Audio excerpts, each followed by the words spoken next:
how many have ever heard of Rotary? How many have ever heard of Toastmasters? Woohoo! I'm glad you said that. Rotary and Toastmasters.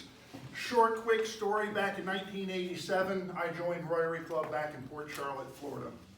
My father-in-law was a member. My granddad has been a member. My dad was a member, and son of a gun, that's just what you did. So I became a member in 1987. I was a member for 12 years, and then I wound up selling a business because of time constraints and different things. I kind of dropped out of Rotary, but this last year, I rejoined North Colorado Springs Rotary, and it was just amazing. I felt comfortable. It was neat, and because I already knew what Rotary was. But I had been a member of Toastmasters for about 6 years. And it's been pretty amazing because Toastmasters teaches things, leadership and communication skills. And then I got a letter in the mail on the back. You will see a strategic alliance that was entered June of this year between Rotary International and Toastmasters. I was like, that's interesting. What does that mean? How do they fit? What is the things that are going to be going on? I wish I could say here today that I have all the answers, but I don't. But it is an opportunity for us as a club, as Toastmasters, one, for membership, two, a place to be able to speak, and also when you have causes and things that you're really behind, Rotary is a service club that helps the community. One of their goals is to be able to serve the community on a local, state, national, and a worldwide level. So I'm just going to go through some of what is the Rotary mission? And we'll just start with that. Rotary is a global network of 1.2 million neighbors, friends, leaders, and problem solvers who see a world where people unite and take action to create lasting change across the globe, in our community, and in ourselves. Solving real problems takes real commitment and vision. For more than 110 years, Rotary's people of actions have used their passion, energy, and intelligence to take action on sustainable projects. From literacy and peace to water and health, we're always working to better our world and to stay committed to the end.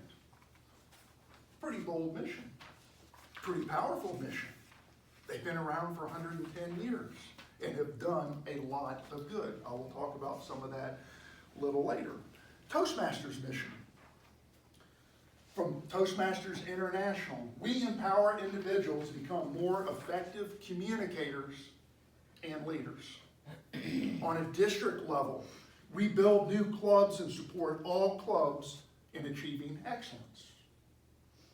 On a club level in Toastmasters, we provide a supportive and positive learning experience in which members are empowered to develop communication and leadership skills, resulting in greater self-confidence and personal growth. That's what Toastmasters does. That's why we get up at 7 o'clock in the morning when it's dark outside to come to a meeting to hear people speak. So how do they fit? What does Rotary and Toastmasters have in common? Just a few little statistics here.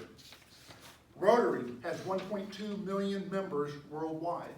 There's 35,000 clubs in over 200 countries. Toastmasters has over 357,000 members, 16,600 clubs in over 143 countries. I come back to is Rotary needs communicators and leaders. Toastmasters creates communicators, leaders. Sometimes we're looking for a mission. Son of a gun. How do they intertwine? Also, Rotary International, they also have what they call is the Rotary Foundation. That was started back, I think it was back about 1915, 1916 sometime, actually right before World War I. They started out with one donation of $26.50. To date, they have given away over $4 billion to help their causes worldwide. One of their causes that I remember in 1989, I remember sitting in Port Charlotte, Florida in a Rotary Club, and some guy, some district governor comes in and starts talking about this Polio Plus program. I'm like, what? I'm 26, 27 years old, I had no clue, okay? But they were talking about eradicating polio throughout the world. I was like, well, that's kind of a big, hairy, audacious goal. At that time, there was over 150 countries that polio was an epidemic. It was ravaging and destroying people's lives throughout the world. When I started looking, going back into Rotary, I just happened to come across Polio Plus. Is it still around? This is 32 years later. There's 2 countries today that still have polio. And the only reason that it hasn't been eradicated just because of politics, and it's been very difficult to get into, and that is Afghanistan and Pakistan. But I'm like, holy smokes, a big, hairy, audacious goal 30 some odd years ago, and they've accomplished it. What a powerful statement. And what I was like, wow, they're in this for the long term. But when I look at Rotary and what it does, their foundation, it grants out money every year. In 2018, it gave away over $86 million.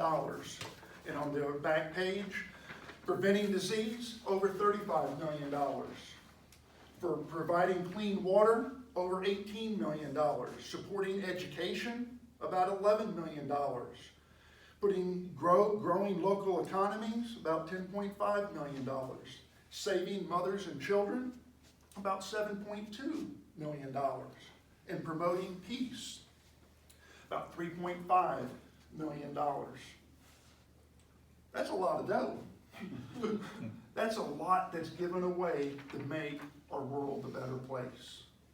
So when I look at this alliance, this strategic alliance, I don't have all the answers. As you read this letter, they don't have all the answers.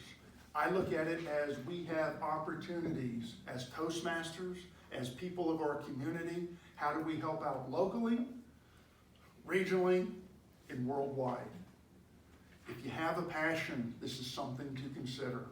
There's a tremendous group of Rotarians worldwide that are looking for projects to work on. So when you stop and think about a strategic alliance, I kind of go to the vicissitudes, the changes that are taking place. Are we going to take advantage of the opportunities that lie before us?